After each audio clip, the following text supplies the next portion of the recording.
Welcome to Coffee and the Bull. At the same time, you got to trust that friend, Right. like you would trust that therapist with that same guard, that you have. Because I'm positive there's going to be things you tell Brittany that you're never going to tell me. I'm good with it. Like, those are things I don't need to Right. know. At the same time, you and I, another thing we discuss is like we have a comical side to our conversations and our engagements, and whether we're on the scene of somebody who's passed away, or we're at a robbery, or we're at a murder, or whatever. We have a joke. We have like a test the waters type of comment, whether it's never scripted, it's never something we know is going to come out, but we have that moment to gauge each other and see, like, okay, he's okay, he's got this handled. Yeah, and it's not to be disrespectful, Right, And right. for those of you who aren't in the law enforcement field, like what he's referencing is, you show up to different scenes, and first responders are notorious for having dark senses of humor. Right. We call it our You know, way through and the darkness. But it's one of the things that's not to be disrespectful Right. or anything like that. Whether it be to somebody who's injured or somebody who's passed away or somebody whose life's been taken or anything like that.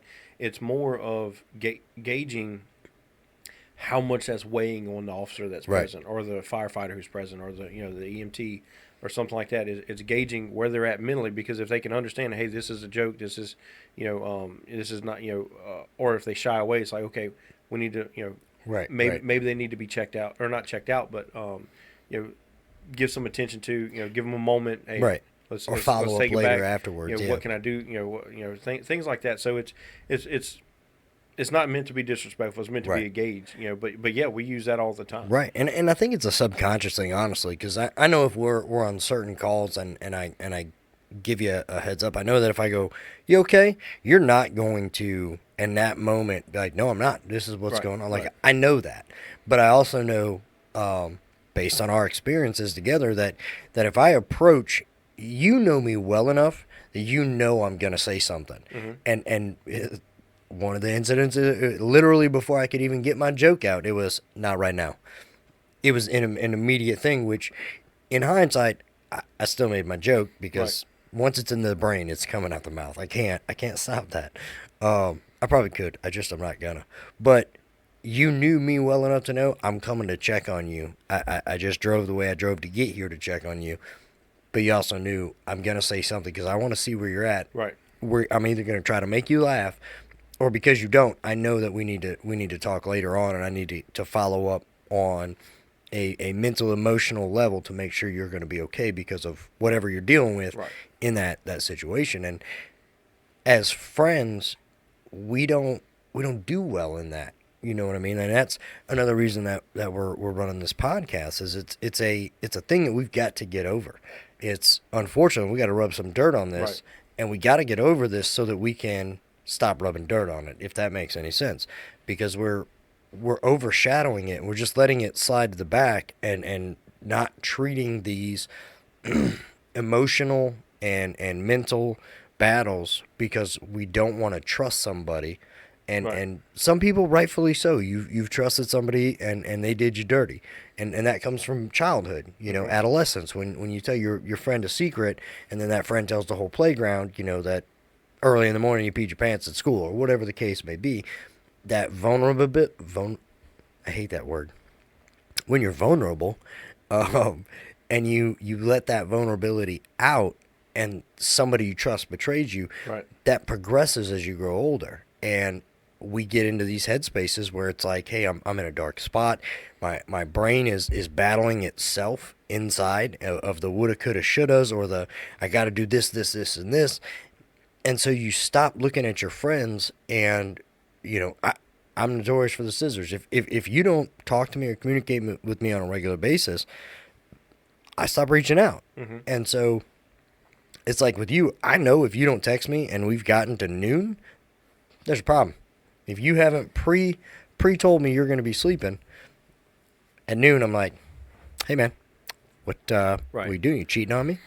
So I know that this specific topic kind of got us a lot of not attention, but a lot of people reached out because, specifically with the boogeyman in the closet comment. Yeah.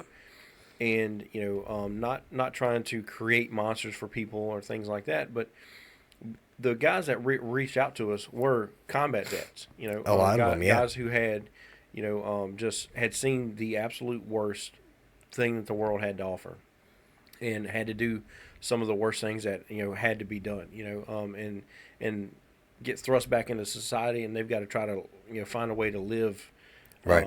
Regular lives, somewhat normal, yeah, somewhat normal lives, and and they're doing it, but like one of them reached out, and it's like that one comment rang true as just almost concrete for him, where hey, there's a lot of things that are just terrifying in life, yeah, and I'm gonna say this respectfully because I know. In the same way that just like every profession, there's good people who are good at their job, people who are not good at their job. Right. Not all cops are created the same. Not Correct. all combat vets are created the same, or service members are created the same. Correct. These are guys who stood toe to toe, and in times where courage had to be there, had what they needed, right. and did what they needed to do. These are not guys who were just, or who are weak men, for lack of a better term, right. And for them to be, terrified of what's going on in their brain, it should bring some type of awareness to it. Right. It should bring some type of credibility, saying, hey, this is a legit issue that we've got. And I think that's why we kind of, because a lot of people, you're not going to know this unless you listen to this episode, but we actually filmed this episode once or twice already, Yeah. and yeah. it was like, no, that's not where we want to go with it. These guys are not weak guys. Right. These guys are not, who, hey, I didn't get hugged enough as a child, so right. Somebody please come hold my hand. These are not those type of guys. These are guys who are very strong, very very. When sugar turns stoic, to shit, stoic type people. These are the guys under there. And they're having these battles. So it brings up, and I'm not talking down to anybody in any other profession, but it's I know the way my brain works is if the guys who are in this position, if they're scared of these type of monsters, then obviously, people who aren't used to that level of, right. of terror are also going to be in the same boat, if that makes sense. Right. And so it makes me wonder what that monster is, and it's not, it's, I think a lot of us, who have been through things that, you wish you wouldn't have been through. There's a lot of, should I have done something different? Yeah. And that's, could have changed that outcome. Could I have done something different and changed the outcome? And that rings true for a lot of guys, whether it's, the dad who's driving to school who gets in a wreck and now his child's in the hospital, should I slow down? Should I have, veered to the right, veered to the left, or braked harder or whatever? Right. It goes from that. It goes all the way to I know that one of the things that I had was my son got put in the hospital. And he spent several days in the ICU. He had to have emergency surgery and things like that. Swinging in California. Yeah, not going to go into too much detail with that, but one of the things that I beat myself up with was, because we grew up, hey, you fall down, skin your knee or whatever, suck it up. He didn't have money for the emergency room, and I'm not talking down on my parents or anything like that or my upbringing. It's just, it was what it was. We lived in the middle of Alabama. It was an hour to the nearest hospital, so you dealt with it. Right. Obviously, if it was something major like a broken bone or something like that, or a head injury or whatever, they bring you to the hospital. But for the most part, you didn't go to the doctor. And so that transitioned for me where, I saw my son was not acting the way he should have been and everything, and it was like, nah. It was up in there. Do I take him to the hospital? Do I not? That's right. It's going to go to urgent care. It's going to be $200 or $300 or whatever. And then I got to do, whether it be medicine or whatever. And so I'm throwing that up in the air. And then it was, no, he needed to go. And then it was like, all right, did I beat myself up because I was like, did I prolong his, him being uncomfortable or whatever? And so you beat yourself up that way. In addition to, you got you guys like, because there's an outrageous amount of military service members who have to deal with what happened in Iraq, what happened in Afghanistan, or other parts of the world where they had to do things that people don't want to talk about, and they don't want to talk about, and so you've got all these different people of every walk of life who's got to weigh in on or got to carry this weight. but nobody's ever saying, hey, we need to find a way to address this. They like we talked about, they do the 22 push-ups a day or whatever, ice bucket challenge or whatever, which I think is stupid. Social Whole media thing. trend is going on at the time. But we don't ever actually reach out. We don't ever actually do anything other than, hey, I wish so-and-so wouldn't, and this is coming on the tail end of, we just had the 2-year anniversary of a friend who decided to take his life. And it's like, okay, there's battles that all these guys are facing, and they're not getting checked. So what's the answer to that? Right. And the truth behind it is we don't have an answer. Right. We don't know. This is us trying to show you, and by you I mean the audience, that you're not alone. And as we film each episode from the start to the episodes you guys will never see because we had errors or issues or something that we weren't going to put out there for people to see. Mike and I are both in our own different worlds with similar struggles and some very different struggles. Right. And we're battling that on our own, but we know that there is value in our pain. Right. for I don't even say lack of a better definition. I think that's the accuracy behind it, is that we have struggled at this point in life, that we've learned from our 15 to 20-year-old selves all the way to our 30-year-old selves to where we are now, close to our 40s, that we want to get to that younger generation of the guys in their 20s and the guys in their 30s, just starting to get into right. that lull in life as far as direction and path and everything else. And because, as a kid, you start out and it's, I gotta make it to 12 or 13 and I can sit at the big kids table. And then it's, I gotta make it to 16 and I can drive. Start driving. And then at 18 I can, go into move out. Right. I don't need my parents no more. Right. And it's, now I'm 21, I can drink. Well, you hit those milestones, and then it's like, now what? Right. And once you start accomplishing the milestones, you get kind of drawn to that suction of life. And so what we're getting at is we know that there's a lot of men who get to about 35 and up, and I'm not saying anybody below 35 isn't experienced or doesn't know, but you get to that point where we start to struggle. We start to battle our brain. We start to wonder, what if I didn't do this? Would I be doing this or whatever?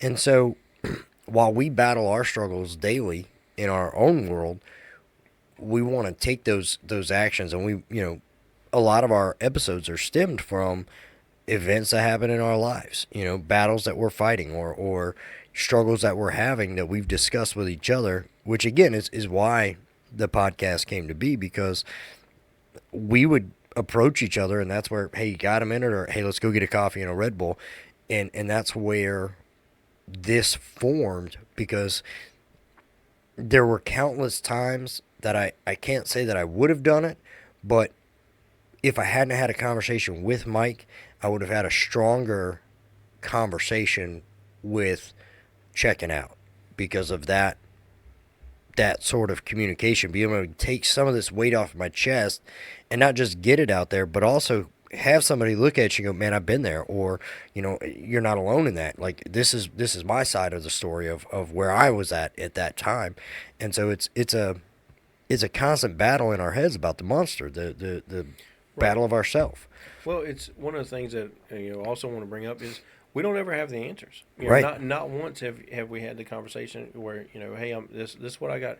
I'm concerned about this, or this is what I've got going on, and not one, oh no, I got you, bro. And it's right. It's always been just a discussion back and forth. Yep.